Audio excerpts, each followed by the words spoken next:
जाणून घेऊया। आपल्यासोबत आहेत advocate Wajid Khan sir. Sir नमस्कार, एकंदरीत काय प्रकरण आहे, तुम्ही याचिका का दाखल केली, काय सांगाल? जॉली LLB नावाचे आतापर्यंत 2 भाग आलेले आहेत।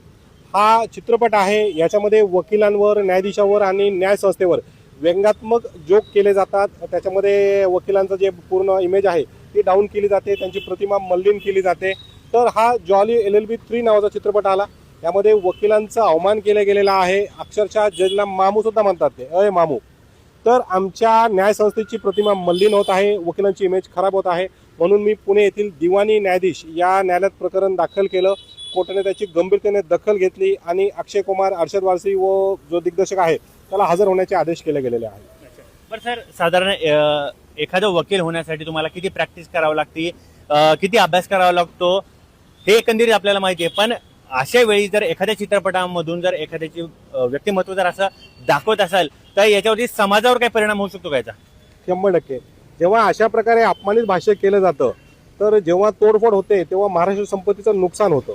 यामुळं जे आहे आमची वकिलांची प्रतिमा मलिन होऊ नये म्हणून मी हे प्रकरण दाखल केलं। एकंदरीत तुम्ही जसं आता सांगितल्याप्रमाणे की इथे न्यायाधीश जे आहेत त्यांना सुद्धा देखील मामू असं संबोधण्यात आलेलं असं तुम्ही म्हणताय, तर मला सांगा एकंदरीत की न्यायालयीन ह्या ज्या कोणत्या बाबी आहेत या सर्वश्रेष्ठ उच्च पदावरती आहेत आणि संविधानिक मोठं त्यांचे पद आहे, तर अशी टिप्पणी करणं हे कितपत योग्य आहे आणि यावरती तुम्ही कोणता म्हणजे गुन्हा दाखल झाला पाहिजे असं या तुमच्या पद्धतीने काय वाटतं?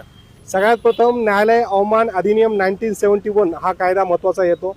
याशिवाय तुम्ही जेव्हा न्यायाधीशाला अशा प्रकारे संबोधतायत म्हणजे तुम्ही शासकीय कामात अडथळा निर्माण करतायत।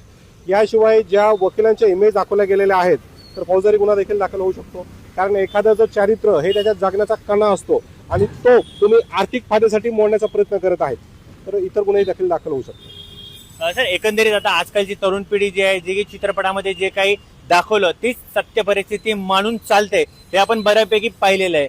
तर या अशा चित्रपटावर नेमकी शासन काहीतरी लागू करावं असं तुम्हाला वाटतं का? बरोबर आहे। सिनेमा लिबर्टीच्या नावाखाली हे काही दाखवतात। आता मध्यंतरी बरेच ऐतिहासिक चित्रपट आले, त्या चित्रपटात देखील त्यांना सिनेमा लिबर्टीच्या नावाखाली जे दाखवत आहेत, त्यामुळे काय होतं की कुठेतरी या मर्यादा यायला पाहिजेत।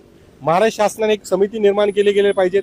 सेन्सर बोर्ड झोपलंय का असं मला म्हणायचं आहे। सेन्सर बोर्ड आहे पण त्यानंतरही बरेच कट्स होतात। आता एक उदाहरण देतो सेन्सर बोर्डमध्ये की जवान नावाचा एक चित्रपट आला होता, त्यामध्ये एक माणूस तो जेव्हा त्याचे पूर्ण कपडे काढले जातात त्याच्या गुप्त भागावर फक्त एक डॉट डॉट येतात, परंतु एक सामान्य व्यक्ती जेव्हा पिक्चर बनवतो त्याचा पूर्ण पिक्चर कापला जातो। तर मोठ्या प्रोडक्शनसाठी वेगळे नियम, गोरगरिबांचे जे पिक्चर आहेत त्यासाठी वेगळे नियम, तर त्यामुळे शासनाने याच्यावर कायदा आणला पाहिजे।